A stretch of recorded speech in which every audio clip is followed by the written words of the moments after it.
देखिए यहाँ कह रहा है कि दिए गए मान का प्रयोग करके पूछे गए समीकरण का मान ज्ञात कीजिए। यहाँ पर आपको √13 का वैल्यू इतना दिया गया है और √130 का वैल्यू इतना दिया गया है और हमें इसका वैल्यू क्या होगा ये बताना है। तो देखिए यहाँ पर देखिए ये जो √1.3 दिया गया है, यहाँ पर देखिए इसको हम क्या लिख सकते हैं, तो इसको हम लिख सकते हैं √13/10।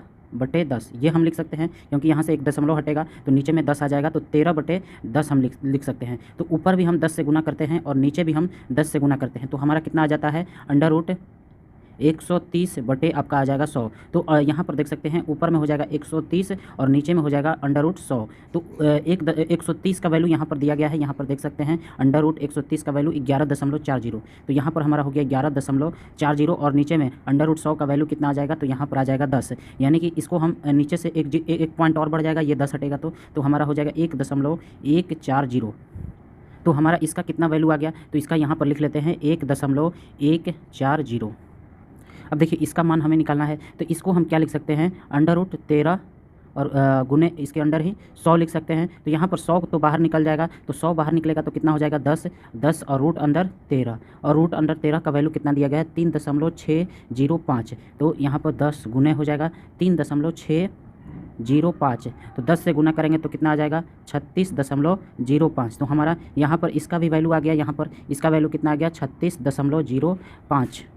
अब देखिए इसका हमें निकालना है, तो इसको हम क्या लिख सकते हैं, यहाँ पर देखिए यहाँ पर आपका 0.013 दिया गया है, तो इसको हम क्या लिख सकते हैं, यहाँ से हम दशमलव को हटाएंगे तो कितना आ जाएगा, यहाँ से 13 और बटा में आ जाएगा 1000, ये हमारा आ जाएगा। अब देखिए ऊपर में हम 10 से गुना करेंगे तो हमें नीचे भी आपको 10 से गुना करना पड़ेगा। तो ऊपर में कितना आ गया √130 और नीचे में कितना आ गया आपका 1000 पहले से ही है, तो अंडर आ जाएगा 10,000, ये आपका आ जाएगा। तो ऊपर में 130 √130 का वैल्यू यहाँ कितना दिया गया है 11.40 और नीचे में आपका क्या हो जाएगा 10,000, ये आपका रूट अंडर से निकलेगा तो यहाँ पर हो जाएगा 100। तो इसको हम नीचे से 100 को हटाएंगे तो ऊपर और 2 दशमलव के बाद पॉइंट बढ़ जाएगा, तो यहाँ से आ जाएगा 0.1140। तो हमारा जो है इसका कितना वैल्यू आ गया 0.1140। अब बस अब कुछ नहीं करना है, सबको जो है जोड़ देना है। यहाँ पर देखिए 36.05 है और यहाँ पर है 1.140। हम दशमलव को दशमलव के सामने ही रखते हैं और यहाँ पर है 0.1140। तो बस हम इसको जोड़ देते हैं, तो यहाँ पर आ गया आपका अंतिम में 0 आ जाएगा, फिर आपका 4 आ जाएगा, ये 5 4 9 और 1 10, 10 की 0 हाथ में लगा 1 1 2 और 1 कितना हो जाएगा 3 हो जाएगा और यहाँ दशमलव 6 1 7। तो यहाँ पर आपका कितना हो जाएगा 7 और यहाँ हो जाएगा 3, यानी कि 37.304 आपका आंसर होगा, यानी ऑप्शन नंबर सी। देखिए यहाँ पर कह रहा है कि x का वैल्यू जो है निकालना है, तो यहाँ पर देखिए √x बटे √441 बराबर कितना दिया गया है 0.02। हम 0.02 को क्या लिख सकते हैं 2/100 लिख सकते हैं। और यहाँ पर आपको जो दिया गया है √441, इसको क्या लिख सकते हैं 21 लिख सकते हैं, क्योंकि √441 बराबर 21 होता है, यानी 21 का स्क्वायर करेंगे तो 441 आएगा। तो देखिए अब क्या आपका हो जाएगा √x बटे 21 बराबर कितना हो जाएगा 2/100 हो जाएगा। तो यहाँ पर √x बराबर कितना हो जाएगा 21 दूनी कितना हो जाएगा 42 बटे आपका 100 हो जाएगा। अब देखिए हम इसका स्क्वायर करेंगे, दोनों साइड क्या करेंगे आप स्क्वायर करेंगे, इधर भी स्क्वायर करेंगे और आप इधर भी स्क्वायर करेंगे। तो यहाँ से क्या आ जाएगा, इधर तो आपका x आ जाएगा और यहाँ पर 42 का स्क्वायर कितना होता है, तो 42 गुने 42 लिखेंगे और नीचे 100 1 पर 4 0, क्योंकि 2 0 है। 100 का स्क्वायर कितना होता है 10,000 और 42 गुने 42 करेंगे तो कितना आ जाएगा 1764 आ जाएगा और नीचे है आपका 1 पर 4 0, यानी कि नीचे से जब 0 हटेगा तो ऊपर 4 अंक के बाद आपका दशमलव आ जाएगा। तो यहाँ पर आपका क्या हो जाएगा 0.1764, ये आपका बराबर हो जाएगा x के। तो यहाँ पर क्या हो जाएगा आंसर 0.1764, यानी कि ऑप्शन नंबर डी सही। देखिए यहाँ पर ये जो हमारा दिया गया है, ये इक्वेशन का आपको वैल्यू बताना है कि कितना आएगा। तो देखिए एक अपने फार्मूला आपने पढ़ा होगा a³ - b³ का, ये क्या होता है a माइनस बी और होता है a square plus b square plus ab, ये हमारा क्या होता है फार्मूला होता है। लेकिन हमें यहाँ पर ये वाला दिया गया है, एक तरह से यहाँ पर देख सकते हैं ये वाला आपको यहाँ पर दिया गया है, ये है आपका a स्क्वायर और ये है आपका बी स्क्वायर, जो कि 1 का स्क्वायर, इसको लिख सकते हैं 1 का स्क्वायर, और ये है आपका ए बी, यानी कि 1 गुने 0.75, ये क्या है आपका ए बी है। ठीक, तो यहाँ पर ये वाला हमारा दिया गया है, तो ये वाला अगर दिया गया है तो इसको हम लिख सकते हैं a³ - b³ upon a - b। इस फॉर्मेट में हम इसको लिख सकते हैं a² plus b² plus ab को। ठीक, यहाँ पर यहाँ पर हम ए क्यूब माइनस बी क्यूब, ए हमारा कितना है 1 है, 1 का हम क्यूब कर देते हैं और माइनस 0.75 इसका क्यूब कर देते हैं और बटा में ए माइनस बी हो जाएगा, यानी कि 1 माइनस 0.75 हो जाएगा।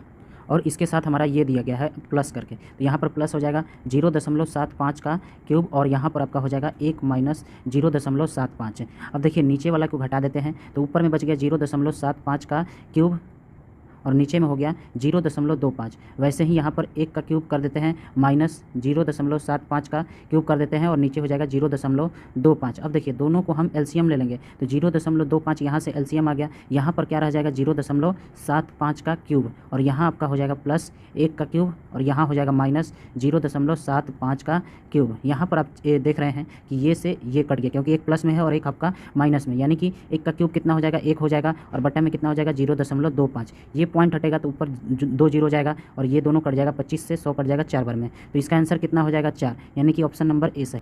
देखिए यहाँ पर आपको x का वैल्यू निकालना है, तो देखिए हम इसको पहले करते हैं। तो यहाँ पर क्या हो जाएगा 4 12 और 1 13, यानी कि 13 बटे क्या आ जाएगा 4 आ जाएगा यहाँ पर, और ये यहाँ पर इसके जगह आएगा यानी कि इस बटे के नीचे यहाँ पर आ जाएगा 13 बटे 4। तो देखिए अब ये जो 4 है ऊपर चला जाएगा तो इसको हम ऊपर लिख लेते हैं, तो 4 आपका यहाँ आ गया। अब हम इसको सॉल्व करेंगे तो यहाँ पर क्या हो जाएगा 13 और 4 17, 17 बटे 13 यहाँ पर लिख लेते हैं 17 बटे 13। तो यहाँ पर आपको फिर से यहाँ पर क्या हो जाएगा 17 बटे क्या हो जाएगा 13, तो फिर ये 13 ऊपर चला जाएगा तो 13 को हम फिर से ऊपर लिख, यहाँ पर क्या आ गया 13। अब देखिए हमारा इक्वेशन क्या बना है, यहाँ से देख सकते हैं 2 बराबर x प्लस 13 बटे 17, तो x बराबर क्या हो जाएगा 2 माइनस 13 बटे 17, 17 दूनी के 34 और 34 में से 13 गया और बटे में कितना हो जाएगा 17, यानी कि 4 में से 3 गया 1 और 3 में से 1 गया तो कितना बचेगा 2, यानी 21 बटे 17 इसका आंसर हो जाएगा, x बराबर 21 बटे 17।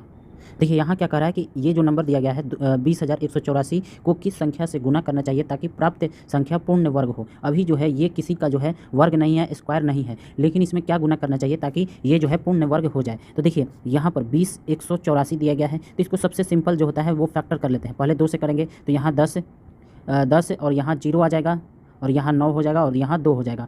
ये और फिर से हम 2 से करेंगे तो 2 5 10, फिर यहाँ 0 है तो 0 उतार देंगे, 2 चौके 8 और 2 छक्के 12। अब देखेंगे 2 से फिर से जाएगा तो 2 से करेंगे, 2 दूनी के 4, 2 5 10, 2 दूनी के 4 और 2 3 6। अब जो है 2 से नहीं जाएगा, तो देखिए यहाँ पर आपको 3 2 मिला, 3 2 मिला, यानी कि पूर्ण वर्ग होने के लिए 3 2 नहीं 4 2 होना चाहिए। ये तो एक जोड़ा बन गया, इसका जोड़ा एक अधूरा रह गया, तो इसके लिए भी 1 2 चाहिए। तो इसमें से हम ऑप्शन में से देखेंगे कि कौन सा एक जो है 2 से भाग जा रहा है। तो एक ऑप्शन ए है और एक ऑप्शन डी है, ये दोनों क्या हो गया छट गया, यानी कि बी और सी जो है छट गया। अब देखिए फिर से आप पता लगाएंगे, यहाँ पर तो 2 मिल गया और एक 3 है, तो देखेंगे कि 3 से इसमें 3 का जोड़ा मिल रहा है या फिर 3 का भी ज़रूरत है। 3 से भाग देंगे तो 3 बटे कितना होता है 24, यहाँ से 3 चौके कितना हो जाएगा 12 और 3 कम क्या हो जाएगा 3, फिर 3 से भाग दे सकते हैं, 3 दूनी के 6, 3 दूनी के कितना हो जाएगा, यहाँ पर देते हैं देख लेते हैं, 3 दूनी के कितना हो जाएगा 6 और फिर 24, 3 बटे कितना हो जाएगा 24, 1 नहीं जाएगा। तो यहाँ पर देख रहे हैं कि आपको 3 भी एक अकेले बच जा रहा है, यहाँ 2 अकेले बच रहा था और यहाँ 3 भी अकेले बच जा रहा है, यानी कि इसके जोड़े के लिए आपको एक और 3 चाहिए और इसके जोड़े के लिए 2 चाहिए, यानी कि 2 गुने 3 करेंगे तो 6 आपका 6 से गुना कर देंगे तो आपका आंसर आ जाएगा।